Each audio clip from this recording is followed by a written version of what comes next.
Now, irrespective of how you find Islam, the most important thing is you have to work at it for yourself. We all have an obligation to gain knowledge, which is why days like today are so important, and days like today enabling us to learn from scholars and sheikhs alike. Our next guest speaker is about to take the stage. This is a gentleman by the name of Arnoud van Doorn. Arnoud is a politician, president of the European Dawah Foundation. His topic today is the need of education, media skills, and a professional lobby. Now, Arnoud is a former anti-Islam politician in the Netherlands. He's famous for his participation in the anti-Muslim documentary Fitna. But Arnoud embraced Islam in 2013. He is active in the Dawah field, youth and family counselling. He established the European Dawah Foundation in 2014. He's a member of the Hague City Council for PVDE, an Islamic-based political party. Arnoud is married. He's the father of 4 children. Ladies and gentlemen, please welcome to this stage Mr. Arnoud van Doorn. What a journey. Walk with me. This morning I was chilling out in London. Then I ended up in Istanbul. Last night I was in Switzerland. I'm a traveller on these lands. Sitting on a boat going Santander. Cross the border to Morocco, Tangier. Assalamu alaikum wa rahmatullahi wa barakatuh. Bismillahirrahmanirrahim. Thank you for inviting me here. It is a great honor to be able to contribute to this important conference. And I want to give a special thanks for the organizer, Brother Julian and the UK Islamic Mission, who are doing a great job in the field of Dawah and for the Muslim community in general. May Allah subhanahu wa ta'ala support and protect them, and of course the rest of their team. Now, as said before, I am a Muslim now for 5 years, alhamdulillah, and my life has changed completely. Now I know that Islam is a beautiful religion, a religion of peace, wisdom, tolerance, and answers to all of our questions. Now I don't care anymore for money, expensive cars, fancy clothing, a big house, or luxury holidays. It is only stuff, meaningless and useless when you are alone in your grave. I have wasted a lot of time in my life before I embraced Islam, and I want to spend the rest of my life now in serving Allah subhanahu wa ta'ala and our beautiful religion. So before I embraced Islam, my heart was empty. Trying to fill this emptiness with partying, luxury holidays, expensive watches, etc. did not work. Now my bank account is empty, and my car is a small Peugeot born 17 years ago. But now my heart is filled with the love and wisdom of Islam, alhamdulillah. Since I became a Muslim, I felt the responsibility to contribute to our community and thereby using the educations and skills that I used before to fight Islam. A lot of people, of course, really don't like me for doing that. So 4 years ago, I established a political party, open for everybody, of course, but based on Islam. And we have been re-elected last year again. So we were very proud of this thing. I know there is a disagreement about participating in democracy, and of course the Islamic law is the best system, but as a minority in the Western world we have to deal with the system we live in and try to do that the best we can.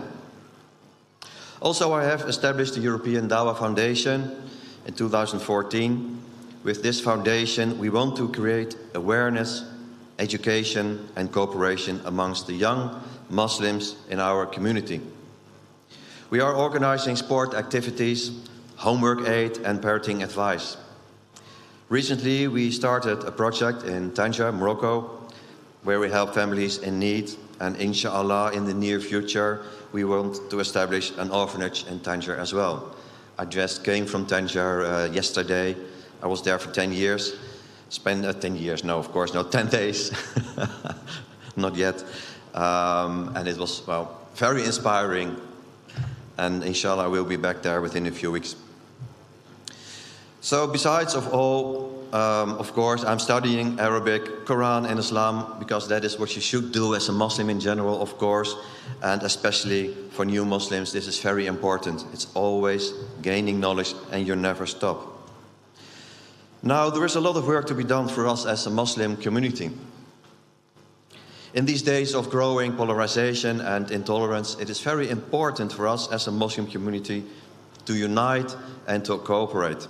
Only then we can face these difficult times and protect our religion for us, and more important, for the future, for our children and grandchildren. Because if we don't act now at this moment, Islam will disappear from Europe within 10, 20, maybe 30 years. May Allah subhanahu wa ta'ala help us to prevent this from happening. We have a great responsibility in this. First of all, we have to unite as a Muslim community. I said it before, and that is probably the biggest challenge. I see and hear endless discussions over how to put your hands during Salat, how many centimeters your pants should be below your ankles, or how to wear your hijab. And of course, the vicious discussions in social media over what scholar you should follow and what scholar absolutely not. So please stop this. It is giving me headaches, and it's a waste of time, and it's completely useless.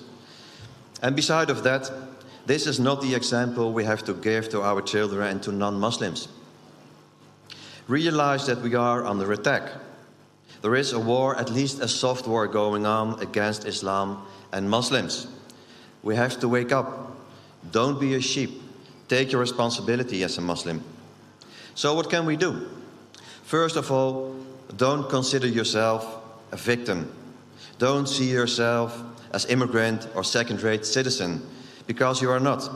You are a full member of this society with the same duties and rights like everybody else. Be proud to be a Muslim. Don't hide your religion or try to create your own Western version of Islam, only to be accepted by others. Don't become the Muslim that is going to the pub with your colleagues on Friday and drink a beer or 2 or 3. Trust Allah subhanahu wa ta'ala. Follow your religion and keep away from the whisperings of shaitan. Be strong and faithful for the sake of Allah subhanahu wa ta'ala and of course yourself. And very important, reach out to the young generation. And I'm very happy to see that there are a lot of young people here in this event. Make sure you raise them well and make sure they get the right education.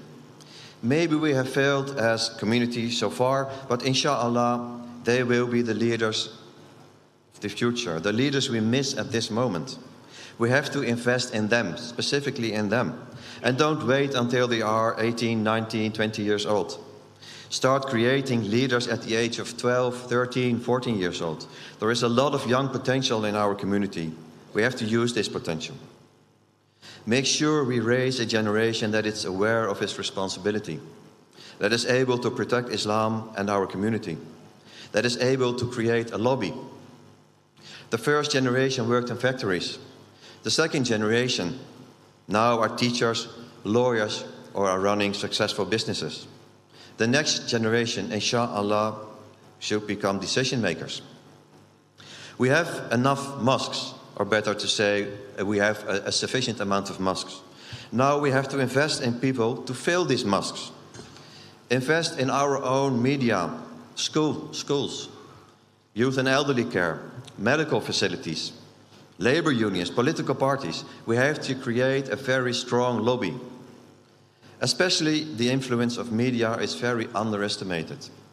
The biased picture of Islam and Muslims in general, created by the mainstream media, is very damaging for our community and for our religion.